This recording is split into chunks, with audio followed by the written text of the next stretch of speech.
மீண்டுமாய் உங்கள் யாவரையும் அன்போடு கூட வாழ்த்தி வரவேற்கிறேன். கர்த்தர் நல்லவர், சேனைகளின் கர்த்தர்.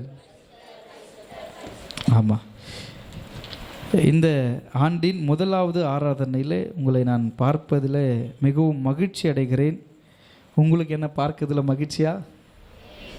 ஆமாம், எனக்கு உங்களை பார்க்கறதுல ரொம்ப சந்தோஷம். பக்கத்தில் கை குத்து சொல்லுங்க, உங்களை பார்க்கறது ரொம்ப சந்தோஷம். தம்பி, தமிழ் கொடுக்கூடாது, தமிழ் தினமும் தான் நீ பார்த்துட்ருக்குற. பக்கத்தில் வினிது கூட உங்களை பார்க்கறது ரொம்ப சந்தோஷம். தமிழ் இப்போ தான் நிம்மதியாக இருந்திருக்கு. எங்கேயாவது என்னை பார்த்து உன்னை பார்த்து சந்தோஷம்னு சொன்னானே இந்த பாவின்ட்டு, அதை கூட பார்த்துருக்குது. ஆண்டவர் பாருங்க, இந்த நாளை நமக்கென்று ஏற்படுத்தினார். இன்றைய நாள் கர்த்தர் நமக்கென்று கொடுத்திருக்கிறார். இது கர்த்தர் உண்டு பண்ணின நாள், இது களி கூர்ந்து மகிழ கடவோம். இந்த புதிய ஆண்டிலே கர்த்தர் நம்முடைய சபைக்கென்று ஒரு வாக்குத்தத்தம் கொடுத்தார்.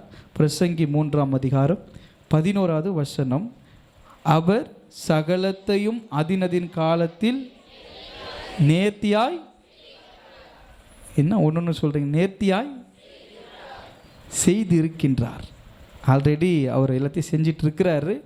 அந்த நேர்த்திக்குள்ளாக நடக்க வேண்டியது நம்முடைய கடமை. அந்த நேர்த்தியான காரியங்களை நாம் பெற்றுக்கொள்ளவும், நம்ம வாழ்க்கையில் அந்த நேர்த்தியை அடையவும் 3 காரியங்களை நாம் தரித்து கொள்ள வேண்டியது அவசியமாக இருக்கிறது. இந்த 3 காரியங்களை தரித்து கொண்டால்தான் நேர்த்தி என்பதை நம்மால் பார்க்க முடியும். இவைகளை தரித்து கொண்டிருங்கள் என்று கர்த்தர் சொல்லுகிறார். இவைகளை தரித்து கொண்டிருந்தால்தான் நேர்த்தியான வழியில் நம்மளால் நடக்க முடியும். ஹல்லேலூயா. நேர்த்தியை பார்க்கணுன்னு ஆசையாக இருக்குதா? யாருக்கெல்லாம் நேர்த்தி, என் வாழ்க்கையில் ஒரு நேர்த்தி உண்டாகணுன்றது என்னென்னா ஃபுல்ஃபில் இல்லை, இங்கிலீஷில் அதை சொல்லுவாங்க பாருங்கள், has made everything beautiful and perfect in his time. பர்ஃபெக்ட்ன்றது தான் நேர்த்தி. உங்கள் வாழ்க்கையில் நேர்த்தியானதுன்றதுனா பர்ஃபெக்ட்டு. இப்போ உங்களுக்கு புரியும் பர்ஃபெக்ட்னா என்னது சொல்ல? பர்ஃபெக்டான மேட்சிங்க. நீங்கள் 2 பேர் ஹஸ்பண்ட் ஒய்ஃப் சேம மேட்ச்சு, பர்ஃபெக்டாக இருக்கிறீங்க. பிரதர் நீங்கள் ரொம்ப பர்ஃபெக்ட்டு, சிஸ்டர் நீங்கள் ரொம்ப பர்ஃபெக்ட்டு. பர்ஃபெக்ட்ன்றதுக்கு புரியுது உங்களுக்கு என்னது? நேர்த்தி. ரொம்ப நேர்த்தியாக இருக்கிறீங்க நீங்கள் அப்படின்றது தான். ஆண்டவர் அந்த பர்ஃபெக்டை உங்கள் வாழ்க்கையில் செய்யணும்னா 3 காரியங்களை நாம் தரித்து கொள்ள வேண்டும். முதலாவது, இரட்சகராகி இயேசுவை தரித்து கொண்டவனாய் நான் இருக்க வேண்டும். அல்லேலூயா. நீங்கள் இவைகளை தரித்து கொண்டிருங்கள் என்றால் எவைகளை தரித்து கொண்டிருக்கணும்?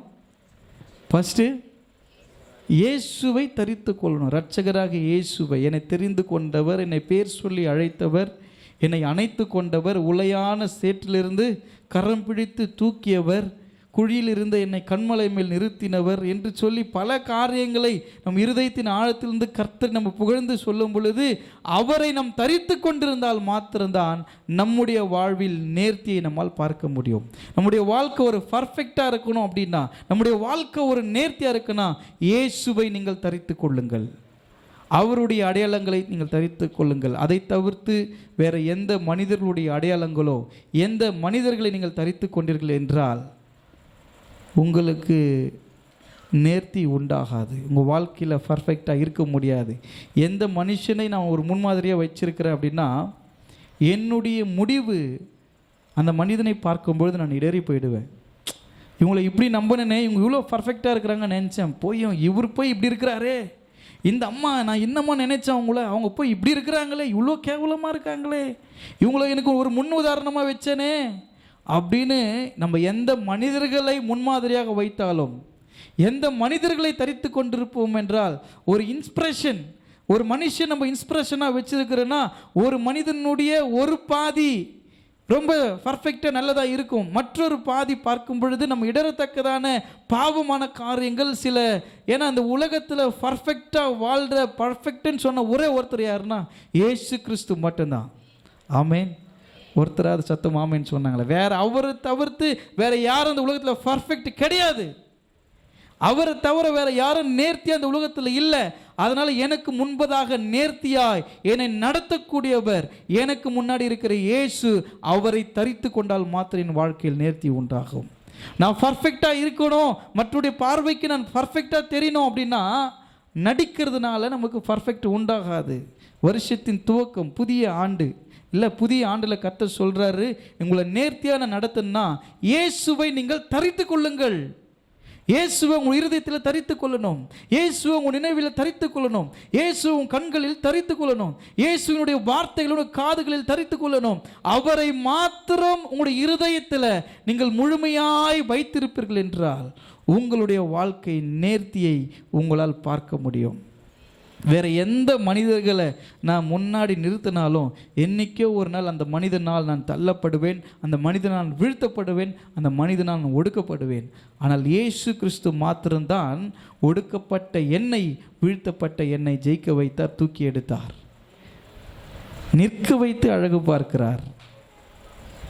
உலகம் என்னிடத்தில் இருக்கிற குறைகளை பார்த்தது, இயேசு மாத்திரம்தான் நேர்த்தியை பார்த்தார். ஏனென்றால் அவரை தவிர வேறு எந்த உலகமும் இல்லை என்று நினைத்து கொண்டிருந்தவன் நான். ஏன்னா அவ்வளோ விமர்சனங்கள், அவ்வளோ கஷ்டங்கள், அவ்வளோ மனவேதனைகள், அவ்வளோ மன உளைச்சல்கள். சிறு வயது முதலே எல்லா மனிதர்களால் நிராகரிக்கப்பட்டு கலரை வச்சு கிண்டல் பண்ணி, தோற்றத்தை வச்சு கிண்டல் பண்ணி, படிக்கிற விஷயத்தை வச்சு கிண்டல் பண்ணி, இப்படி எல்லா விஷயத்துலையும் என்னை டாமினேட் பண்ணி எனக்குள்ள ஒரு பயந்த சுவாபம் போல இதுக்கு நம்ம யாரை பார்த்தாலும் யாருமே நம்மளை அக்செப்ட் பண்ண மாட்டாங்க. ஒரு நண்பனாய் கூட ஏற்றுக்கொள்வதற்கு யாரும் முன்னும் வரல. என்ன அவ்வளோ சூழ்நிலையில் நான் ஒரே ஒரு விஷயத்தை மாத்திரம் நினைச்சேன், ஆண்டவரே இந்த உலகத்தில் ஏன் என்ன படைச்சிங்க? யாருமே விரும்பத்தக்கதான ஒரு ஒரு அழகான தோற்றமும் எனக்கு கிடையாது. யாரும் என்னோட ஃப்ரெண்டாகவும் இருக்க மாட்டாங்க. எனக்கு நல்ல படிப்பு அந்த அளவுக்கு ரொம்ப பிரில்லியண்டான ஸ்டூடெண்ட்டை நான் கிடையாது. எனக்குள்ள என்ன நேர்த்தி இருக்கிறது? எனக்கு முன்னாடி யாரை நான் நிறுத்தணும்? சின்ன வயசுலேருந்தே எனக்குள்ள அந்த எண்ணம் இருந்தது. ஒரு சூழ்நிலையில் இயேசுவை எனக்கு முன்பதாக நிறுத்தினேன். எனக்குள்ள இருந்த பயங்கள் எல்லாம் மாறினது. நான் எந்த இடத்துல எந்த விஷயத்தினால் வீழ்த்தப்பட்டு ஒடுக்கப்பட்டனோ அந்த மாதிரி இருக்கிறவங்களோடு கூட என்னுடைய நட்பை ஏற்படுத்தி கொண்டேன். அவர்களெல்லாம் தூக்கி என்னோடு கூட நான் நிற்க கர்த்தர் உதவி செய்தார். அல்லேலூயா. எல்லாரும் படிக்கிறவங்க கிடையாது, எல்லாரும் ரொம்ப அழகாக பியூட்டிஃபுல்லாக இருக்கிறவங்க கிடையாது. ஏதோ ஒரு விஷயத்தில் ஏதோ ஒரு குறைகள் எல்லாருக்குமே இருக்குது இல்லை? அப்படிப்பட்டவங்களெல்லாம் ஒன்றா சேர்த்து நான் சொன்னேன், இயேசுவை நீங்கள் முன்னிறுத்துங்க, இயேசுவை தரித்து கொள்ளுங்க. என்னை போல இல்லை, அவரை போல உங்களை மாற்றி ஆசீர்வதிப்பார். அல்லேலூயா. இயேசுவை முன்மாதிரியாக இயேசுவை தரித்து கொள்ளுங்க. உங்கள் வாழ்க்கையில் நீங்கள் தரித்து கொள்ள வேண்டியது ஒன்றே ஒன்று தான். சில பேர் இன்ஸ்பிரேஷனாக நம்ம வாழ்க்கையில் வருவாங்க. நம்மளுடைய ஜேர்னியில் நிறைய பேர் இன்ஸ்பிரேஷனாக வருவாங்க. அவங்கள பார்க்கலாம், சந்தோஷப்படலாம், அவங்களுக்காக ஆண்டவருக்கு நன்றி சொல்லலாம், அவங்களுக்காக கர்த்தரை துதிக்கிறேன், அவ்வளோதான். அதை தவிர்த்து அவர்களோடு கூட நான் பயணிக்கணுன்றது முடியாத காரியம். நான் ஒருத்தர் கூட மட்டும்தான் பயணிக்க முடியும். யார் கூட? Journey with Jesus. இயேசுவோடு கூட மட்டும்தான் என்னுடைய பயணங்கள் இருக்கணும். அப்போ தான் நேர்த்தியாகி முடியும். நம்ம வாசிப்போம் ரோமர் 13:14 வசனத்தை நம்ம வாசிப்போம். மைக்கில் வாசிங்க. ரோமர் 13:14. இச்சைகளுக்கு இடமாக உடலை பேணாமல் இருந்து கர்த்தராகிய இயேசு கிறிஸ்துவை தரித்து கொள்ளுங்கள். துர் இச்சைகளுக்கு இடமாக உடலை பேணாமல் இருந்து, துர் இச்சைகள் அப்படின்னும் பொழுது இந்த உலகத்தில் இருக்கிற பாவங்கள் இல்லை, ஒரு விதமான உணர்வு, ஒரு விதமான இச்சை. யாரை பார்த்தாலும் எனக்கு ரொம்ப பிடிச்சிருக்குது, யாரை பார்த்தாலும் லெட்டர் கொடுக்கறது, யாரை பார்த்தாலும் ரோஸ் கொடுக்கறது, யாரை பார்த்தாலும் டெக்ஸ்ட் பண்ணுறது, யாருக்கு பார்த்தாலும் ஃபோட்டோ அனுப்பி வைக்கிறது, இதெல்லாம் துர் இச்சைகள். இதனால் என் உடலை நான் அழித்து கொண்டிருப்பேனா? இயேசு கிறிஸ்துவை எனக்குள்ளாய் நான் தரித்து கொள்ள முடியாது. இவைகளெல்லாம் வெறுத்தால்தான் துர் இச்சைகளுக்கு இடம் கொடுக்காமல் என் உடலை நான் பேணி காக்க வேண்டும். ஒரு விஷயத்தை நீங்கள் சிந்திக்கும் பொழுதே அந்த பாவம் உங்களுக்குள்ளாய் வந்துவிட்டது என்று புதிய ஏற்பாட்டு காலத்திலே சொல்லப்படுகிறது. ஒரு ஸ்திரீயை இச்சையோடு பார்க்கிற எவனும் தன் இருதயத்தில் அவளோடு கூட விபச்சாரம் செய்தாயிற்று என்று வேதத்தில் எழுதப்பட்டிருக்கிறது. தப்பான காரியங்களை செய்வது அல்ல, தப்பான காரியங்களை சிந்திக்கும் பொழுதே அந்த பாவத்துக்கு உடன்பட்டவர்களாய் நாம் மாறிவிடுகிறோம். ஆண்டவர் சொல்லுகிற துர் இச்சைகளுக்கு என் உடலை பேணாமல் நான் இருந்தால் மாத்திரம்தான் இயேசுவை நான் தரித்து கொள்ள முடியும். சபையில் நான் பேசும்போது நீங்கள் பேசக்கூடாது, வார்த்தையை தான் கேட்கணும். நீங்கள் பேசிகிட்டு இருக்கிறதா வெளியே போய் பேசுங்க. இங்கே துர் இச்சைகளுக்கு உங்களுடைய சரீரத்தை பேணாமல் இருக்க வேண்டும். கர்த்தருடைய வார்த்தை ஜாக்கிரதையாக கேளுங்க. திரும்ப அந்த வார்த்தை உங்களால் கேட்க முடியாது. உங்கள் மீது நான் கவனமாக இருக்க வேண்டும். இங்கிருந்து பார்த்தா எல்லாம் தெரிகிறது. அதனால் நீங்கள் கர்த்தருடைய வார்த்தை கேட்கும் பொழுது கூப்பிட்டு பேசினா கூட கொஞ்ச நேரம் கம்முன்னு இரு, பொத்திக்கிட்டு இருன்னு சொல்லுங்கள். அமைதியாக இரு, என் ஆசீர்வாதத்தை கெடுக்காதன்னு சொல்லு. கூப்பிட்டு யாரா பேசுறதுக்காரன் என் ஆசீர்வாதத்தை கெடுக்காது, கம்முன்னு இரு, வெளியே பேசிக்கலாம், எதுவாக இருந்தாலும் வெளியே பேசிக்கலாம்னு சொல்லுங்கள். இங்கே கர்த்தருடைய வார்த்தையை கவனமாக கேளுங்க. நீங்கள் உங்களுக்கு வர நேரத்தில் தான் தடுத்து வெளியே கொண்டு போகுது. உங்களுக்கு புரிய மாட்டேது, உங்களே அறியாமல் நீங்கள் போயிட்டுருக்கிறீங்க. துர் இச்சைகளுக்கு உங்களை பேணாமல் உங்களுடைய சரீரத்தை நீங்கள் காத்து கொள்ளும் பொழுது இயேசு கிறிஸ்துவை நீங்கள் தரித்து கொள்ளுகிறீர்கள். அல்லேலூயா. அவருடைய அச்சடையாளங்களாகிய சிலுவையோ, சிலுவையில் பச்சை குத்திக்கிறதுனாலையோ, இல்லை ஒரு பெரிய சிலுவை வாங்கி டாலராக கழுத்தில் போட்டுக்கிறதுனாலையோ, ஏசு அப்பா புகைப்படம்னு சொல்லிட்டு விற்கிற புகைப்படத்தை தாடி மீசியமாக கொண்டு வந்து ஒட்டி வச்சுட்டு அப்படி மெழுகுவத்தி ஏற்றுட்டு கும்பிட்றதுனாலையோ அப்படி அல்ல. இயேசு கிறிஸ்துவை தரித்து கொண்டவன் என்பது என்னுடைய இருதயத்தின் ஆழத்திலிருந்து அவரை போல வாழ்ந்து காமிப்பது, அவரை போல நடக்கணும், அவரை போல பேசணும், அவரை போல நேசிக்கணும், அவரை போல கண்டிக்கணும், அவரை போல அரவணைக்கணும், அவரை போல காயங்களை கட்டணுன்றது தான் இயேசு கிறிஸ்துவை தரித்து கொண்டவர்கள். அல்லேலூயா. கலாத்தியர் 3ஆம் அதிகாரம் 27வது வசனத்தை நம்ம வாசிப்போம். கலாத்தியர் 3:27.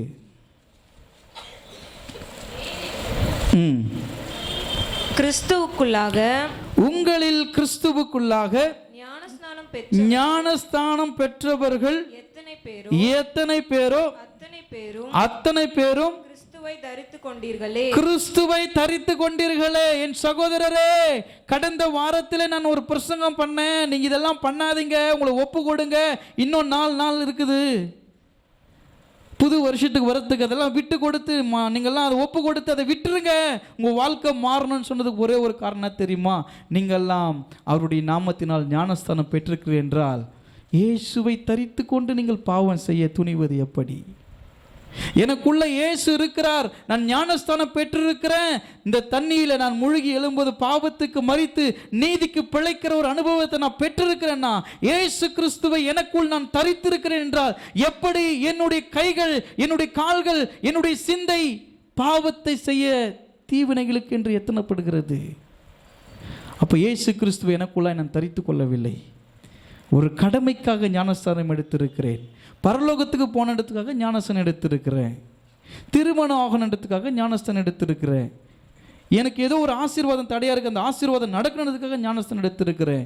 அப்படி நீங்கள் எடுத்த ஞானஸ்தானத்திற்கு எந்த பிரயோஜனமும் கிடையாது. ஞானஸ்தானம் எடுத்தவர்களாய் யார் இயேசுவை தரித்து கொண்டிருக்கிறார்களோ, இயேசுவை யார் தரித்து கொண்டிருக்கிறார்களோ அவர்கள்தான் நேர்த்தியான காரியங்களை பார்க்கக்கூடியவர்கள். அல்லேலூயா. உங்கள் வாழ்க்கையில் எப்படி பர்ஃபெக்ட் இருக்கும், எப்படி நேர்த்தி இருக்கும்? இயேசுவே இல்லையே. ஞானஸ்தானம் எடுத்த என் வாழ்க்கையில் இயேசு இல்லாமல் என் வாழ்க்கையில் எப்படி நான் நேர்த்தியாக வாழ முடியும்? இயேசு இல்லாத வாழ்க்கையில் எப்படி என் வாழ்க்கையில் நேர்த்தியான ஆசீர்வாதம், நேர்த்தியான நன்மைகள், நேர்த்தியான உயர்வு எப்படி வரும்? வரவே வராது. இயேசுவை தரித்து கொண்டால் மாத்திரம்தான். ஞானஸ்தானத்துக்கென்று என்னை அர்ப்பணித்து ஆண்டவருடைய இரத்தத்தினால் கழுவப்பட்டு நீதிமான் ஆக்கப்பட்டேன் என்று சொல்லுகிறேன். நான் இயேசுவை தரித்து கொண்டு நான் வாழ்ந்தால் மாத்திரம்தான் என் வாழ்க்கையின் நேர்த்தி என்னால் பார்க்க முடியும். இயேசு இல்லாத ஒரு வாழ்க்கையை நான் வாழ்ந்து கொண்டிருக்கிற ஒரு நேர்த்தியை என்னால் வாழ முடியல. இயேசு இல்லை, என்னால் நேர்த்தியால் வாழ முடியாது. அவர் இருந்தால் மட்டும்தான் உங்கள் வாழ்க்கையில் பர்ஃபெக்டாக இருக்க முடியும். அல்லேலூயா.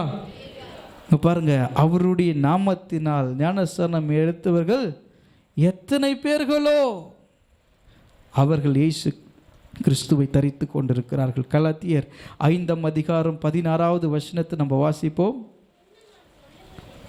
பின்னும் நான் சொல்லுகிறது என்னவென்றால், ஆவிக்கேற்றபடி நடந்து கொள்ளுங்கள், அப்பொழுது மாம்ச இச்சையை நிறைவேற்றாதிருப்பீர்கள். நம்ம ஆவிக்கேற்றபடி வாழனா மாம்சத்துக்கு ஏற்றபடித்தான் நம்ம வாழ்ந்துட்டு இருப்போம். என்னுடைய இச்சையை நான் நிறைவேற்றி கொண்டிருக்கிறேன், என் ஆசையை நான் நிறைவேற்றி கொண்டிருக்கிறேன், எனக்கு தோன்றபடிலாம் நான் நடக்கிறேன் அப்படின்னா நான் ஆவிக்கேற்றபடி நடக்கலை. இயேசு கிறிஸ்துவை நான் தரித்து கொண்டு இல்லை. இயேசு கிறிஸ்துவை நான் தரித்து கொண்டிருக்கிறேன் என்றால் என்னுடைய ஆசையின்படி நான் நடக்க மாட்டேன், அவருடைய விருப்பத்தின்படி நடப்பேன். அல்லேலூயா. இங்கே எது முக்கியம்னு பார்த்தீங்கன்னா, சபைக்குள்ளா இருக்கிற அவருடைய ஒரு வட்டத்துக்குள்ளே இருக்கிற நீங்களும் நானும் ஆவிக்கு ஏற்றபடி வாழ்ந்தால் மாத்திரம்தான் நம்முடைய வாழ்க்கையின் நேர்த்தியை நம்மால் பார்க்க முடியும். மாம்சத்துக்கு ஏற்றபடி என் இருதயத்தில் தோன்றுகிற எல்லா தவறுகளையும் நான் செய்து கொண்டிருக்கிறேன். விருப்பன்றது எல்லாருக்கும் வரது தாங்க. உலகத்தில் சாதாரணமாக இருக்கிற மனுஷனுக்கு உங்களுக்கு என்ன வித்தியாசம் இருக்கிறது? அவன் செய்கிற அதே தவறை நீங்களும் செய்கிறீங்களே, அவன் பார்க்குறத நீங்களும் பார்க்குறீங்களே, அவன் செய்கிற தப்பு நீங்களும் செஞ்சிட்டு இருக்கிறீங்களே. அப்போ சபைக்கு வருகிற உனக்கும் அவனுக்கு என்ன வித்தியாசம் இருக்கிறது? சபைக்குள்ளே வந்தோம் நீ அப்படி தான் இருக்கிறன்னும் பொழுது ஆவிக்கு ஏற்றபடி வாழாமல் உன்னுடைய மாம்சத்துக்கு ஏற்றபடி நீ வாழ்ந்து கொண்டிருக்கிற. அப்படி மாம்சத்துக்கு ஏற்றபடி நம்ம வாழ்ந்து கொண்டிருப்போம் என்றால் ஆவியை தரித்து கொள்ள முடியாது. ஆண்டவராக இயேசுவை தரித்து கொள்ள முடியாது. உங்களுடைய வாழ்க்கையின் நேர்த்தியை உங்களால் காண முடியாது. வாழ்க்கையின் நேர்த்தியை நீங்கள் பார்க்க வேண்டும் என்றால் இயேசுவை தரித்து கொள்ளுங்கள். உங்களுடைய மாம்சத்தின் எண்ணங்கள் இச்சைகளை எல்லாம் விட்டுடுங்க. அது நிரந்தரம் அல்ல. என்னைக்கா இருந்தாலும் பாவத்தின் சம்பளம் மரணம் என்பது இருந்தாலும் பாவத்திற்கான ஒரு தண்டனையை நான் மன்னிப்பு பெற்றால் கூட அதை என் சரீரத்தை நான் அனுபவிச்சு தான் ஆகணும். வேறு வழி கிடையாது. சொல்லுவாங்கள்ல, உப்பு சாப்பிட்டவங்க தண்ணி குடிச்சு தானே ஆகணும். யாராக இருந்தால் என்ன இருக்குது? பாஸ்டராக இருந்தால் என்ன இருக்குது? விசுவாசிகளாக இருந்தால் என்ன இருக்குது? தீர்க்கதரிசியாக இருந்தால் என்ன இருக்குது? சுவிசேஷகனாக இருந்தால் யாராக இருந்தால் என்ன இருக்குது? யாராக இருந்தாலும் தவறை செய்தால் அந்த தவறுக்கு ஏற்ற ஒரு பிரதிபலனை நான் என் சரீரத்தில் பலவீனமாய் அனுபவித்து தான் ஆக வேண்டும். ஆண்டவர் என்னை மன்னிச்சிருந்தா கூட தப்பு பண்ணதுக்கான ஒரு தண்டனையை நான் அனுபவிச்சு தானே ஆகணும். எப்படி அது நான் எனக்கு அது நடக்காமல் இருக்கும்? மன்னிச்சிட்டாரு. மன்னிச்சதுக்கு அடையாளமாக தான் சபையில் உட்கார வச்சுருக்கிறாரு. அதுக்காக நான் செஞ்சதுக்கான ஒரு பலன் இல்லாமல் போயிடாது இல்லை. அதுக்காக தான் சொல்கிறேன், நல்லதை செய்யுங்க. தவறு செய்யறதுக்கு துணிஞ்சு போகாதீங்க. தவறு செய்யறதுக்கு உங்களுக்கு இடம் கொடுக்காதீங்க. தப்பானதை பேசாதீங்க, தப்பானதை பார்க்காதீங்க, தப்பான இடத்துக்கு போகாதீங்க. உங்கள் கால்கள் போகிறதுல என் காலை கட்டுங்க ஆண்டவரேன்னு கேளுங்க. என் கண்கள் பார்க்க என் கண்களை கட்டுங்க ஆண்டவரே. என் சிந்தை தவறானதை நினைத்து கொண்டு என் சிந்தையை கட்டுங்க ஆண்டவரேன்னு கேளுங்க.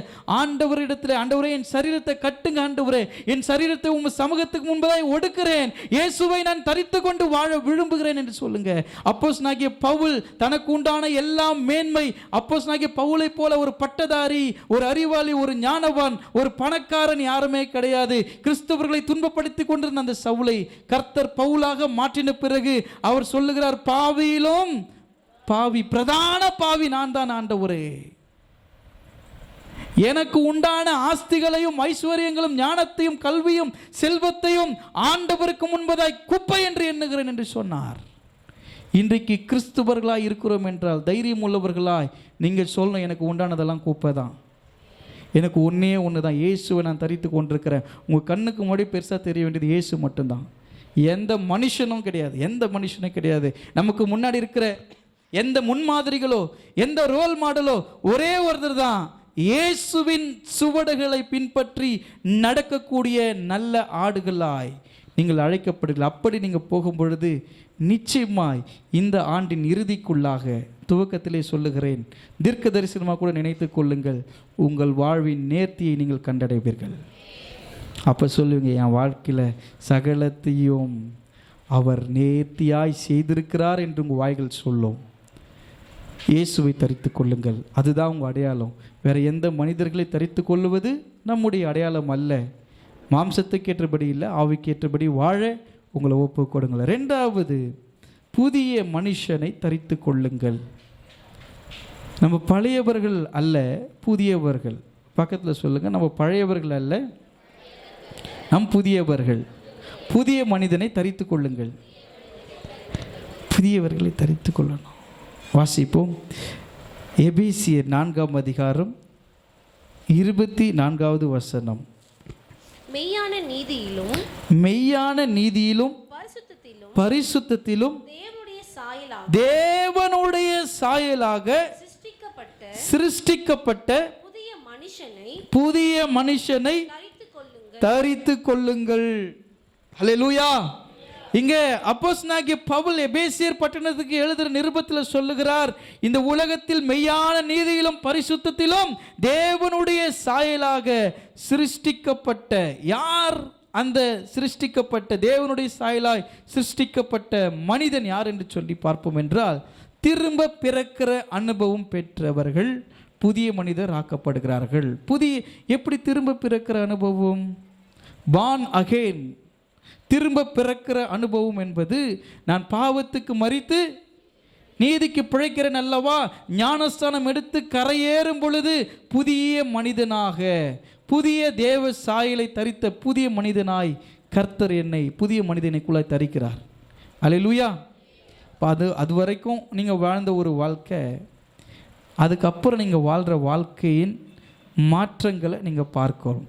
பொதுவாக ஞானஸ்தானம் எடுப்பதற்கு முன்னாடி அநேக பேருக்குள்ளாக இருக்கிற அந்த விசுவாசம், பற்று, வைராக்கியம் ஞானஸ்தானம் எடுத்த பிறகு தான் குறையுது. அதுக்கு முன்னாடி இருந்த பக்தி கூட ஞானஸ்தானம் எடுத்த பிறகு இருக்க மாட்டுது. ஏன் தெரியுமா? அதுக்கு முன்னாடி உங்களுக்கு இருந்த சோதனையை பார்க்கிலும் உங்களுக்கு இருக்கிற டெம்டேஷன் ரொம்ப குறைவு. ஆனால் ஞானஸ்தானம் எடுத்த பிறகு நீங்கள் ஆசீர்வாதமாக இருப்பீங்க, நீங்கள் கோடா கோடியாக பெருகுவீங்க, நீங்கள் வீடு கட்டுவீங்க, நீங்கள் கார் வாங்குவீங்கலாம் சொல்ல முடியாது. நீங்கள் பாடுபடுவீங்க, நீங்கள் துன்பப்படுவீங்க, நீங்கள் அட்மிட் பண்ணப்படுவீங்க. என்பராஜ் கேளுங்க சொல்லுவார். ஞானஸ்தானம் எடுக்கிறதுக்கு முன்னாடி இருந்ததை விட ஞானஸ்தானம் எடுத்த பிறகு தான் பல உபத்திரவங்கள் வரும். அவர் என்னை சோதித்த பிறகு நான் பொன்னாக விளங்குவேன். என் தரத்தை கர்த்தர் பார்க்கணும், என்னை சோதிப்பாரு. ஞானஸ்தானம் எடுத்த பிறகு நீ பாவம் செய்யறதுக்கான நிறைய வாய்ப்புகள் கிடைக்கும். அதுக்கு முன்னாடி உனக்கு கிடைச்சிருக்காது. அதுக்கு முன்னாடி உனக்கு ஹாயின்னு சொல்ல மாட்டாங்க, பாயின்னு சொல்ல மாட்டாங்க. ஆனால் ஞானஸ்தானம் எடுத்த பிறகு வாலண்டியராக வந்து ஹாய் சொல்லுவாங்க, பாய் சொல்லுவாங்க. அவன் கொம்புலாம் வச்சுன்னு வரமாட்டான், அழகாக ஓனி போட்டுட்டு கூட வருவான்.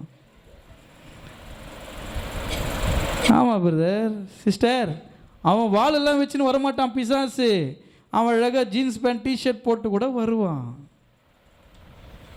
எல்லாமே இன்றைக்கு ஃபேக் ஐடியில் வைத்து எல்லாரும் சேட் பண்ணி கொண்டிருக்கிறாங்க. இன்னைக்கு காலகட்டம் அப்படி போயிட்டுருக்குது.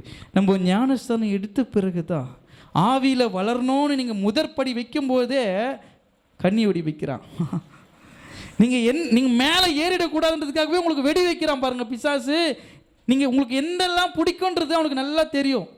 எந்த தப்புலாம் நீங்கள் ரொம்ப ரொம்ப நாளாக எதிர்பார்த்துட்டு இருக்கிற தப்பு, இதெல்லாம் பண்ணால் நம்ம வாழ்க்கை இதெல்லாம் அனுபவிக்காமே ஞானஸ்தானம் எடுத்துட்டுமே நீங்கள் யோசிக்கிறீங்க பாருங்கள், அது அவனுக்கு நல்லா தெரியும். நீங்கள் எடுத்த உடனே ஃபஸ்ட்டு எடுத்து வந்து கொடுப்பான் உங்களுக்கு. அதை மனசு ஒரு பக்கம் பேசும், வேண்டாம் நம்ம ஞானஸ்தானம் எடுத்துகிட்டு இருக்கிறோம், இதுக்கு முன்னாடி இருந்தால் கூட நம்ம அதை பண்ணியிருக்கலாம், ஆனால் இப்போ ஞானஸ்தானம் எடுத்துகிட்டு இருக்கிறோமே இதெல்லாம் பண்ணக்கூடாது அப்படின்னு நமக்கு தோணும். அட ஊடு, அப்போ அனுபவிக்கல, கர்த்தர் இப்போ ஒரு வாய்ப்பு கொடுத்துக்கிறாரு, யூஸ் பண்ணிக்க வேண்டியது தான். ரொம்ப சந்தோஷம் சிஸ்டர். பிரதர், தேவ சாயலை இழந்த புதிய மனிதனை நீங்கள் இழந்து தரித்து கொண்ட புதியவனையும் நீங்கள் மீண்டுமாய் ரட்சிப்பின் அனுபவம் இல்லாத தேவ சாயலை இழந்தவர்களாக தான் நம்ம நிற்கிறோம். பாவம் செய்யும் பொழுது தேவ சாயல் எனக்குள்ளே இருக்குது. பாவம் செய்யும்போது இயேசுவை நான் தரித்து கொண்டிருக்க முடியாது. இயேசுவை நான் தரித்து கொண்டுனா பாவம் செய்ய துணிய மாட்டேன். புதிய மனிதனை நான் தரித்து கொண்டிருக்கிறேன்ற எண்ணம் எனக்குள்ளே இருந்துச்சுன்னா எவ்வளோ கோடினா வரட்டும், நான் நஷ்டமாக என்றேன். அதை எவ்வளோனா வரட்டும், எவ்வளோ லட்சணா கிடைக்கட்டும், இது மூலம் எனக்கு என்ன சந்தோஷம் கிடைக்க போகுது சிஸ்டர்? எதுவாக இருந்தாலும் 1 மணி நேரம், 10 நிமிஷம், 20 நிமிஷம் இந்த சுகபோகத்திற்காக, இந்த ஒரு சிற்றின்பங்களுக்காக என்னுடைய வாழ்வின் பல நன்மைகளை, பல ஆசீர்வாதங்களை, பல முன்னேற்றங்களை இழக்க உங்களை ஒப்பு கொடுக்காதீங்க. சிற்றின்பங்கள் உங்கள் வாழ்க்கையில் அந்த நிமிஷம், அந்த நொடி மாத்திரதான தவிர்த்து, அவங்க பேசும்பொழுது தான் இனிமே இருக்கும் உங்கள் வாழ்க்கையில். அவங்க சொல்லும் பொழுது மட்டும்தான் அது உங்களுக்கு நல்லா, அவங்க ரொம்ப நேசிக்கிறாங்க, ரொம்ப அன்பாக இருக்கிறாங்கன்னு தோணும். ஆனால் நீங்கள் ஞானஸ்தானம் எடுத்து இருக்கிறீங்கன்றதை மறந்து நீங்கள் அந்த தவறில் பிணைந்து இருக்கும் பொழுது நீங்கள் தேவ சாயலை இழந்துட்டதுனால நீங்கள் எது பண்ணாலும் உங்களுக்கு தப்பாக தெரியாது. என்னைக்கு தெரியுமா தப்பாக தெரியும்? ஒரு நாள் ஆண்டவர் வந்து உங்களை தொடும் பொழுது அன்றைக்கி தான் உங்களுக்கு தப்புன்னே தெரியும். அதோடைய வருகையாக கூட இருக்கலாம். அந்த நேரத்துக்கு நீங்கள் ஆண்டவரே நான் நாளைக்கு மாறிடலான்னு இருந்தேன்னு சொன்னால் ஏற்றுக்கவே மாட்டார். நீ எப்பவுமே ரெடியாக இருக்குன்னு தானே சொன்னேன். எப்பவுமே ஆயத்தமாக இருக்குதான்னு சொன்னேன். நீ புதிய மனிதனை தரித்து கொண்டாயே. நீ ஞானஸ்தானம் எடுத்து வரும்பொழுது உனக்கு புதிய மனிதனை தரிக்கும்படி நான் உனக்கு எல்லாவற்றையும் ஆயத்தம் பண்ணினேனே, என்னுடைய சாயலை உன் மீது ஊற்றினேனே. தேவ சாயலா நீ எழுந்து வந்த வெளியே திரும்ப அந்த சாயலை எழுந்துட்டு நிற்கிறோமே. அப்போ நம்ம வாழ்க்கையில் எப்படி நேர்த்தி வரும்? தேவ சாயலை நான் இழக்காத வரைக்கும் தான் எனக்குள்ள நேர்த்தி. அந்த சாயல் நான் எழுந்துட்டுனா எனக்குள்ள நேர்த்தியானது பர்ஃபெக்ஷன் இருக்காது. உங்கள் வாழ்க்கையில் பர்ஃபெக்ட் இருக்கணுமா, நேர்த்தி இருக்கணுமா, தேவ சாயலை இழந்துடாதீங்க. நீங்கள் ஞானஸ்தானம் பெற்றவர்கள் என்பதை மறந்துடாதீங்க. உங்களுடைய சரீரத்தை தீங்குக்கு ஒப்பு கொடுக்காதீங்க. ரோமர் 6ஆம் அதிகாரம் 4வது வசனத்தை நம்ம வாசிப்போம். மேலும் பிதாவின் மகிமையினாலே கிறிஸ்து மரித்தோரிலிருந்து எழுப்பப்பட்டது போல நாமும் புதிதான ஜீவன் உள்ளவர்களாய் நடந்து கொள்ளும்படிக்கு அவருடைய மரணத்துக்குள்ளாக்கும் ஞானஸ்தானத்தினாலே கிறிஸ்துவுடனே கூட அடக்கம் பண்ணப்பட்டோம்.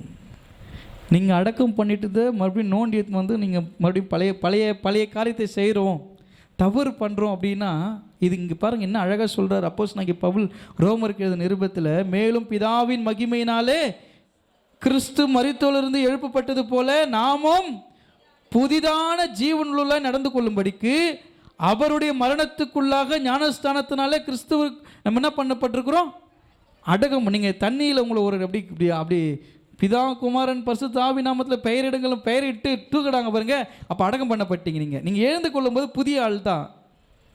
ஒரு செகண்ட் அப்படி தண்ணிக்குள்ளே நீங்கள் போகிறது அப்படியே அவன் அமுக்கணும் தான், அப்படியே போயிடுச்சு. பழையலாம் அப்படியே போயிடுச்சு. நீங்கள் எழுங்கும் பொழுது அது நீங்கள் வந்து புதிய மனிதர்களாக எழும்புகிறீர்கள். உங்களுடைய புதிய மனிதர் நீங்கள் தரித்து கொண்டு தான் எழும்புறீங்க. அப்போ பழைய அங்கே அடக்கம் பண்ணிடணும். உங்களுடைய பாவமான எண்ணங்கள், உங்களுடைய செய்கைகள், உங்களுடைய கெட்ட குணாதிசயங்கள் எல்லாம் அடக்கம் பண்ணப்பட்டாச்சு. அடக்கம் பண்ணிட்டாங்களா இல்லையா? இப்பெல்லாம் நிறைய பேர் அடக்கம் பண்ணவர்களை போல தான் அமர்ந்து கொண்டிருக்கிறோம் அமைதியா. அல்லேலூயா, அல்லேலூயா. அடக்கம் பண்ணியாச்சு. எனக்குள்ள இருந்த பாவத்தை, எனக்குள்ள இருந்த சோகத்தை, வேதனையை, மனக்கசப்பை, வைராக்கியத்தை, கொலை பாதகத்தை எல்லாத்தையும் என்ன பண்ணியாச்சு, அடக்கம் பண்ணியாச்சு. அடக்கம் பண்ணிட்டு தான் புதிய மனுஷனை தரித்தவனாய் அவருடைய அந்த ஞானஸ்தானத்திலிருந்து நம்ம எழுந்து வரும். நம்ம திரும்ப அந்த பாவத்தை அந்த தவறான காரியத்தை செய்கிறோம் அப்படின்னா அங்கே என்ன நடக்குது? அடக்கம் பண்ணப்பட்டதை மீண்டும் நான் அதை இது பண்ணுற மாதிரி தான் அது கணக்கு. அது எவ்வளோ அழகாக சொல்கிறார் ஆண்டவர். நீங்கள் புதிதாக்கப்பட்டனா புதுசாகவே இருந்துருங்க, அதுதான் உங்களை நேர்த்தியை நடத்தும். அல்லேலூயா. ஒரு வேலை அப்படி இல்லைன்னா இன்றைக்காவது அடக்கம் பண்ணிட்டு போங்க. நான் பண்ணிட்டு தான் இருக்கிறேன் சாமி அப்படின்னா இன்றைக்காவது என்ன பண்ணுங்க, இதோட என்னுடைய பாவ சுவாப எண்ணங்கள் உணர்ச்சிகளை இயேசுவின் நாமத்தில் நான் அடக்கம் பண்ணுறேன்னு அடக்கம் பண்ணிட்டு போயிடுங்க. சர்ச்சில் என் மேலே வரட்டும், ஒன்றும் பிரச்சனை கிடையாது. நான் திரும்ப அழுது முட்டி போட்டு அதை சரியாகிறேன். என் மேலே வரட்டும். நீங்கள் என்ன பண்ணாலும் அது உங்கள் மேலே சுமராது. யார் மேலே சுமரும்? உங்களுடைய இரத்தப்பழி யார் மேலே இருக்குது? காணிக்கை என்கிட்ட தானே கொடுக்குறீங்க. இங்கே இந்த காணிக்கை வச்சு ஜெபம் பண்ணுறேன்ல, எதுக்காக காணிக்கை அங்கே வச்சு ஜெபம் பண்ணுறோம்? உங்களுடைய உழைப்பின் அது சாபம் தெரியுமா? சாபம். நீங்கள் கொடுக்குற காணிக்கை என்னது? ஆனால் பாஸ்டர் நாங்கள் ஆசீர்வாதம் நினச்சின்னுக்கிறோம். உங்களுக்கு ஆசீர்வாதம், எனக்கு என்னது அது? என்னையா அப்படி சொல்கிறீங்க? ஏதேன் தோட்டத்தில் சொன்னார், என்ன சொன்னார்? நிலத்தில் நீ வேர்வை சிந்தி சம்பாதிச்சு சாப்பிடணும்னு சொன்னார். நீங்கள் வேர்வை சிந்தி உழைச்சி சம்பாதிச்சு அது அப்படி நீங்கள் கொடுக்கறது உங்களுக்கு ஆசீர்வாதமாக மாறுது. அதை நான் கொண்டு போய் நான் கையில் தூக்குறேன் பாருங்க, அங்கே தான் எல்லாம் மாறுது. அப்போ அது முழுசும் யார் மேலே சுமருது? அதுக்கு தான் ரொம்ப நேரம் எனக்கு ஜெபம் பண்ணணும். அதுக்கு தான் பாஸ்ட்டுக்கு ஜெபம் பண்ணுங்க, சர்ச்சுக்கு பாஸ்ட்டுக்கு ஜெபம் பண்ணுங்க, பாஸ்ட்டுக்கு எதுக்கு பாஸ்ட்டுக்கு ஜெபம் பண்ணணும்? இதுக்கு தான். நீங்கள் பண்ணுற ஒவ்வொரு சில விஷயத்துக்கும் சேட்டைக்கும் உங்ககிட்ட இல்லாது. கர்த்தர் யார்கிட்ட கணக்கு கேட்பாரு? இந்த ஆத்துமா தவறான வழியில் நடக்குதுன்னா நீ தானே கண்காணி, நீ தானே சபைக்கு மெய்ப்பனா இருக்கிற, உன்னை தானே நான் நிறுத்தி வச்சிருக்கிறேன். நீ என்ன கேர்லெஸ்ஸாக ஆடு மேய்ச்சிட்டு இருக்கிற, நீ உதவாதவனேன்னு சொல்லுவார். உங்களை ஏன் திட்டுறாரு அவரு? என்னெல்லாம் திட்டுவார். உங்கள் மேலே சுமராத பழி ஏன் மேலே சுமரும். அதனால் நீங்கள் செய்கிற ஒவ்வொரு தவறுகளையும் ஏன் நான் வெளிப்படையாக இவ்வளோத்தையும் உங்களோட கண்டித்து பேசுகிறேன் என்றால்,